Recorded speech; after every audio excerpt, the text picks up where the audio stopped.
ஓம் சாந்தி, ஓம் சாந்தி, ஓம் சாந்தி. நாம் தொடர்ச்சியாக ராஜயோகினி அப்படின்ற ஆங்கில புத்தகத்திலிருந்து தமிழாக்கம் செய்து கொண்டு வருகின்றோம். தாதி இறுதிய புஷ்பா பற்றி, பாபாவுடைய சேவை, மகான் ஆத்மாவுடைய சேவை பெங்களூரில் எப்படி நடைபெற்றது அப்படின்று தொடர்ச்சியாக நாம் பார்த்து கொண்டு வருகின்றோம். அப்படியே பாருங்கள், பரந்தாமத்திலிருந்து பெங்களூரை பாருங்கள். பெங்களூருடைய கண்காட்சி பற்றி ஒரு அந்த பறவை எப்படி பார்க்குதோ அது போல பார்க்கலாம், விலாசமாக. அப்படியே இது நடந்த வருடம் 1974 ஆண்டுடைய விஷயம். 1974 ஆண்டு பெங்களூரில் உள்ள சுபாஷ் நகரில் மிக பிரம்மாண்டமான அளவில் ஏற்பாடு செய்யப்பட்ட அந்த ஈஸ்வரிய கண்காட்சி ஒரு வரலாற்று நிகழ்வாகும் அப்படின்னு தாதி இறுதி புஷ்பம் சொல்கின்றார். இதில் இந்தியாவில் உள்ள அனைத்து ஈஸ்வரிய மையங்களும் சரி தங்கள் அரங்குகளை திறந்திருந்தது அப்படி சொல்லலாம். இதுவே இதனுடைய சிறப்பாக அமைந்தது. அதாவது சிவனுடைய செய்தியை சுமார் 3 லட்சம் மக்களுக்கு பரப்புவதில் இந்த பிரம்மாண்டமான கண்காட்சி வெற்றி பெற்றது அப்படின்று தாதி இறுதி புஷ்பா அவர்கள் சொல்கின்றார். அதன் மட்டுமா, அதன் பிறகு இதே போன்ற பெரிய ஈஸ்வரிய கண்காட்சிகள் மைசூரில் இருந்தாலும் சரி, ஹூப்ளி, மெட்ராஸ் ஆகிய இடங்களில் தொடர்ந்து நடத்தப்பட்டது. கிட்டத்தட்ட இந்த எல்லா கண்காட்சிகளிலும் 10 லட்சம் ஆத்மாக்கள் ஞானம் என்ற பரிசை பெற்றிருக்கின்றார்கள். அடுத்ததாக 1980 ஆண்டில் தாதி இறுதிய புஷ்பா அவர்கள் அனைத்து குழந்தைகளுடைய உத்வேகத்துடனும் ஒத்துழைப்புடனும் 25ஆம் ஆண்டு ஈஸ்வரிய சேவனுடைய, அதாவது 1954 இருந்து 1980 ஆண்டு வரை வெள்ளி விழா நிகழ்ச்சி ஏற்பாடு செய்தார். 25 ஆண்டினுடைய விஷயம்.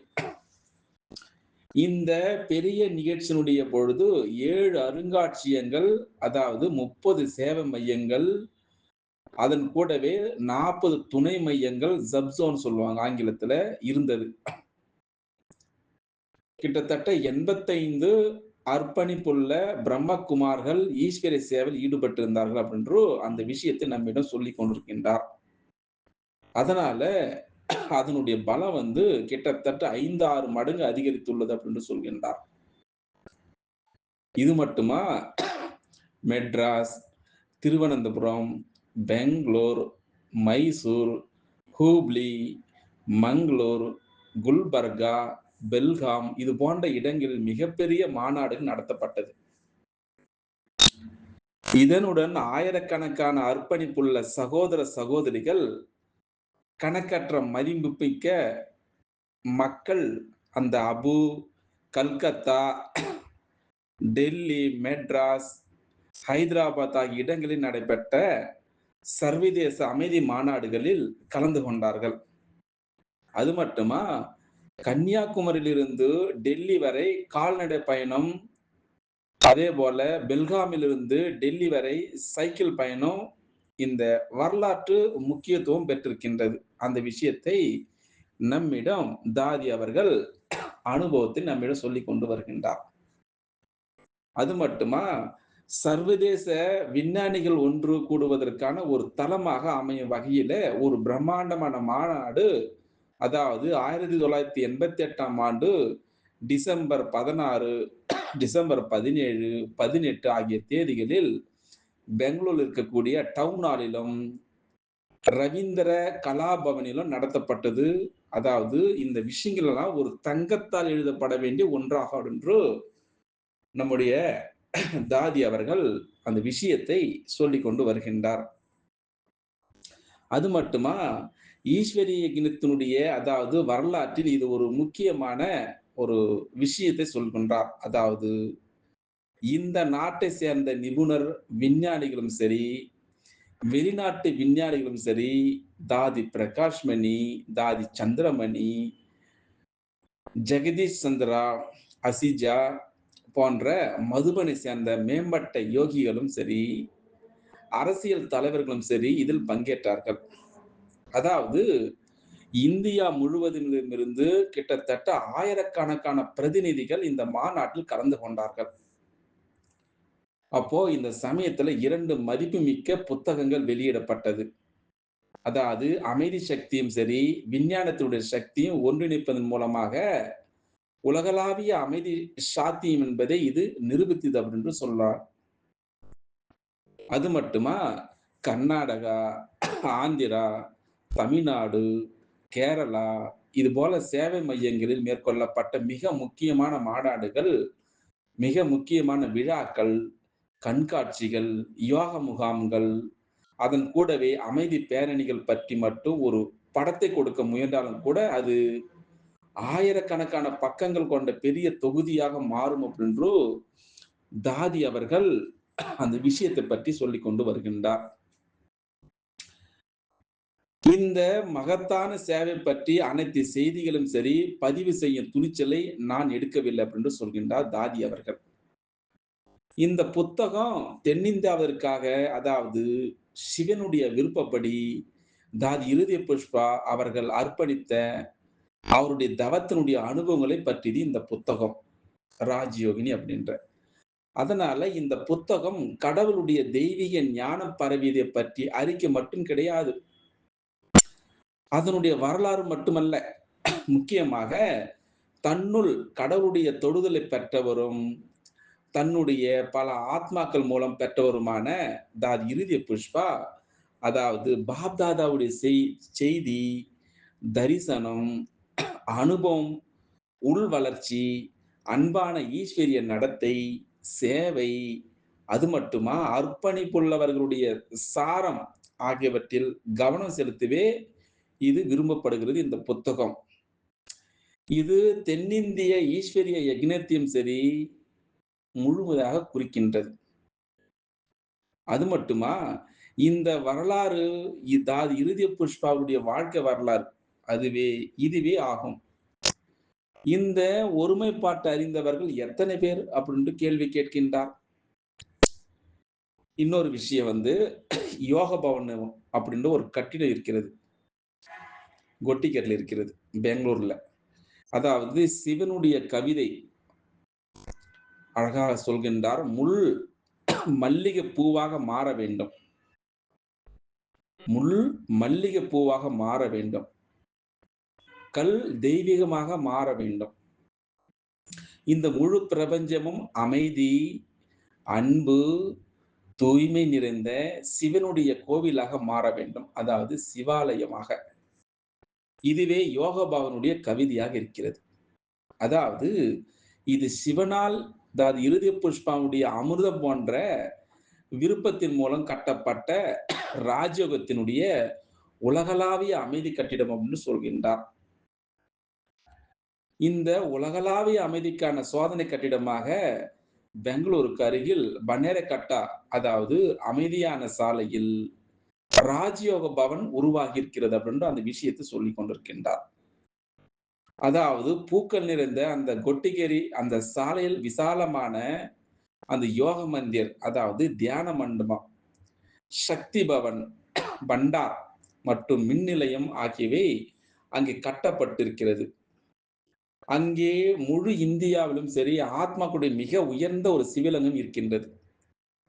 இது தாதி இருதய புஷ்பாவிற்கு கடவுளால் கொடுக்கப்பட்ட ஒரு உத்வேகம் அப்படின்னு சொல்கின்றார்.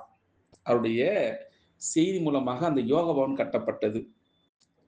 அதனால இந்த யோக பவன் தொடங்கிய கதையும் சரி மிகவும் விசித்திரமானது. அதை கேட்கலாம், அந்த கதை எப்படி, அந்த யோக பவன் எப்படி ஆரம்பிக்கப்பட்டது. அதாவது பெங்களூரில் ஹரிநாத் சகோதரர் பெங்களூருக்கு வெளியே தனிமையில் தியானம் செய்வதற்காக ஒரு நிலத்தை வாங்க விரும்பினார். ஹரிநாத் பிரதர் அவருடைய சகோதரர்கள் மது, டாக்டர் நரசையா மற்றும் குருவையா ஆகியோரும் அவரது விருப்பத்திற்கு ஒப்புக்கொண்டார்கள். அவர்களுக்கு அந்த விருப்பத்தினுடைய உந்துதல் ஏற்பட்ட அதே நேரத்தில் அங்கு பனேரகட்டானுடைய அமைதியான சூழ்நிலையில் கிட்டத்தட்ட 3.5 ஏக்கர் நிலம் கிடைப்பதை அவர் அறிந்தார்.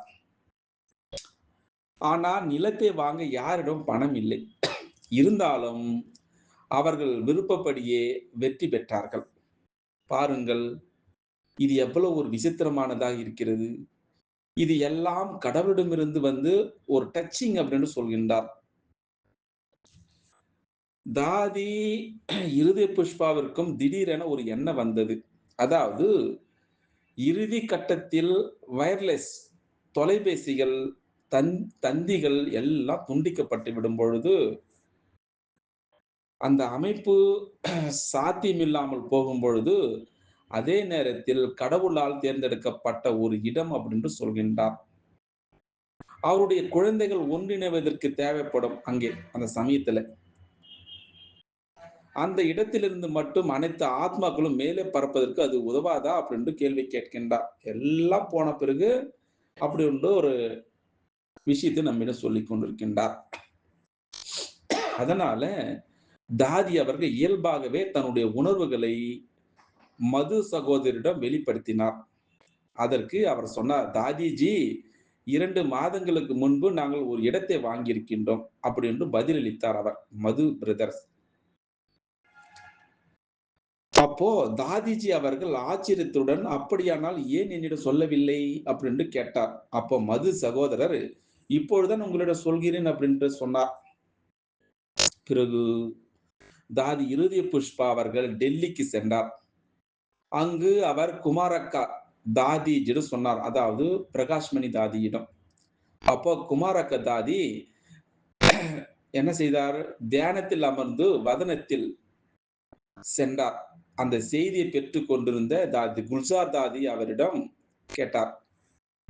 அப்போ அவர் செய்தியை கொண்டு இறங்கி நீ ஒரு கூட்டத்தை ஏற்பாடு செய்து அந்த யோக பவனை கட்டு அப்படின்னு சொன்னார். பிறகு குமாரக்கா மோகினி அவரிடம் செய்தியை எடுக்க சொன்னார். அப்போ மோகினி யோக நிலையில் சென்றார். அங்கு பாபா இப்படி சொன்னார், இந்த இடத்தில் ஒரு பெரிய பூந்தோட்டம் இருக்கும். எப்படி இருந்தாலும் அவர்கள் அனைவரும் ஆத்மா அப்படின்ற மலர்களுடைய அந்த அழகிய தோட்டத்தை உருவாக்க சிவனுடைய விருப்பத்திற்கு தங்களை அர்ப்பணித்தார்கள் எல்லோரும். சரி, அப்போ தாதி மன்மோனி அவர்கள் மோகினி பெகனுடன் அந்த வருடம் 7 ஆகஸ்ட் 1980 அந்த ஆண்டில், அதாவது உலகளாவிய அமைதிக்கான அந்த ராஜ யோக பவனுடைய அடிக்கல்லை நாட்டினார். 1980ஆம் ஆண்டு. இந்த விழாவில் கலந்து கொள்ள வந்த மோகினி தீதி யோக தியானத்தில் சென்றார். அங்கே ஒரு குறிப்பிட்ட பாபாவிடமிருந்து செய்தி இப்படி வந்தது. அதாவது, நீ இங்கிருந்து மட்டும், அதாவது பிரபஞ்சத்திற்கு யோகா சக்தி கொடுக்க வேண்டும். அதற்கு சர்வதேச ராஜயோக பயிற்சி மையம் அப்படின்ற பெயரிட வேண்டும். அப்போ மகாரதிகள் அவர்கள் மூலமாக வந்த பாப்தாதாவுடைய செய்தி வெற்றி பெற்றது. அப்போ பணமும் சேகரிக்கப்பட்டது எல்லோரிடம் மிக குறுகிய காலத்தில். பிறகு ராஜயோக பவனுடைய அந்த விசாலமான அந்த அற்புதமான மண்டபம் மிக விரைவில் தயாரானது. இந்த யோக பவன் ஜனவரி 10, 1984ஆம் ஆண்டு தாதி பிரகாஷ்மணி அவர்களால் இது திறந்து வைக்கப்பட்டது. கிட்டத்தட்ட 4 வருடம். இதில் கிட்டத்தட்ட 400 பேர் எளிதாக அமர்ந்து யோகா செய்யலாம். அதன் பிறகு தாதி சந்திரமணி அவர்கள் 17/5/1987ஆம் ஆண்டு சாந்தி பவனுக்கு அடிக்கல் நாட்டினார். இன்று இந்த யோக பவன் எண்ணற்ற ஆத்மாக்களுக்கு சேவை செய்ய சர்வதேச உலகளாவிய அமைதி ராஜயோக பயிற்சி மையமாக தயாராக நிற்கிறது அப்படின்று அந்த விஷயத்தை, யோக பவன் எப்படி கொட்டிகிரியில் பெங்களூரில் கட்டப்பட்டது அப்படின்று பெரிய அந்த சிவலிங்கம் அங்க இருக்கிறது. எல்லோரும் நீங்கள் பார்க்கலாம் அந்த இடத்தை. எல்லோரும் பார்த்து கொண்டு போகின்றார்கள். எவ்வளவு அற்புதமான ஒரு செய்தியாக இருக்கிறது இது. பார்க்கலாம் நாளைக்கு. இதனுடைய தொடர்ச்சி பற்றி அது என்ன சொல்ல போகிறார் அப்படின்று. அச்சா. ஓம் சாந்தி, ஓம் சாந்தி, ஓம் சாந்தி. ஓம் சாந்தி, ஓம் சாந்தி, ஓம் சாந்தி. நாம் தொடர்ச்சியாக ராஜயோகினி அப்படின்ற ஆங்கில புத்தகத்திலிருந்து தமிழாக்கம் செய்து கொண்டு வருகின்றோம். தாதி, இருதய புஷ்பா பற்றி, பாபாவுடைய சேவை, மகான் ஆத்மாக்குடைய சேவை பெங்களூரில் எப்படி நடைபெற்றது அப்படின்று தொடர்ச்சியாக நாம் பார்த்து கொண்டு வருகின்றோம். அப்படியே பாருங்கள், பரந்தாமத்திலிருந்து பெங்களூரை பாருங்கள். பெங்களூருடைய